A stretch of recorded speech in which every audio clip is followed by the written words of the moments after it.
Hi hello ನಮಸ್ತೆ, ನಾನು ನಿಮ್ಮ ರಾಕ್ರು. ಇವತ್ತು ನಾವು ಬಂದಿದ್ದೀವಿ ಬಳ್ಳಾರಿಯಲ್ಲಿರುವ ಓಪಡಿ ಹತ್ರ ಶ್ರೀ ರೇಣುಕಾ ದರ್ಶನ ಹೋಟ್ಲಿಗೆ. ಈ ಹೋಟ್ಲಲ್ಲಿ ನಾವು ಬಂದಿದ್ದು ಇಲ್ಲಿ ದೋಸೆ ತಿಂಬೋಣ ಅಂತ ಬಂದ್ವಿ. ಇಲ್ಲಿ ಫುಡ್ ಹೇಗಿರುತ್ತೆ ಅಂತ ನಿಮಗೆ ಕೂಡ ಗೊತ್ತಾಗಬೇಕಲ್ಲ, ಸೊ ಅದಕ್ಕೆ ಇಲ್ಲಿ ಬಂದೀವಿ. ನಾವು ಇವಾಗ ತೊಗೊಂಡಿರೋದು ಒಂದು ಮಸಾಲ ದೋಸೆ. ನೋಡಿ, ಚಟ್ನಿ ಇದೆ, ಸಾಂಬಾರಿದೆ, ಪಲ್ಯ ಇದೆ, ದೋಸೆ ಇದೆ. ಬನ್ನಿ ಇವಾಗ ಹೇಗಿದೆ ಅಂತ ಟೇಸ್ಟ್ ಮಾಡಿ ನೋಡಮ್ಮ. ನಾನು ಪಲ್ಯಲ್ಲಿ ಚಟ್ನಿ ನಂಚ್ಕೊಂಡು ಸಾಂಬಾರಲ್ಲಿ ನಂಚ್ಕೊಂಡು ಇವಾಗ ವಾವ್, ಇದು ಸ್ವಲ್ಪ ಕ್ರಿಸ್ಪಿಯಾಗಿ ಟೇಸ್ಟಿಯಾಗಿ ಚೆನ್ನಾಗಿದೆ. ಆಮೇಲೆ ನಾವು ಟೇಸ್ಟ್ ಮಾಡಿದ್ದು ಸಾಂಬಾರು. ಈ ಹೋಟ್ಲಲ್ಲಿ ಸಾಂಬಾರು ಫೇಮಸ್ ಅಂತ ಕೇಳ್ಪಟ್ಟಿವಿ, ಸೊ ಅದಕ್ಕೆ ಸಾಂಬಾರನ್ನ ಟೇಸ್ಟ್ ಮಾಡಿದ್ವಿ. ಸಾಂಬಾರು ತುಂಬ ಚೆನ್ನಾಗಿತ್ತು. ಅವ್ರು ಹೇಳಿದ್ದು ನಿಜ ಅನ್ನಿಸ್ತು ನನಗೆ ಕೂಡ. ಸಾಂಬಾರು ತುಂಬ ಚೆನ್ನಾಗಿದೆ.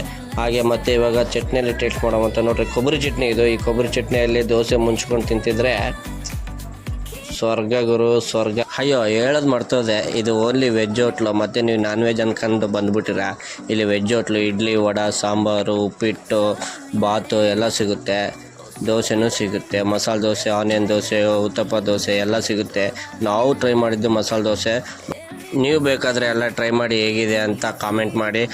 ಆಮೇಲೆ ನಾವು 1 ಬೈ 2 ಟೀ ಹೇಳಿದ್ವಿ. ನೋಡಿ, ನನ್ನ ಹೆಂಡ್ತಿ ಟೀ ಎಷ್ಟು ಸೀರಿಯಸ್ಸಾಗಿ ಕುಡಿತಿದ್ದಾಳೆ.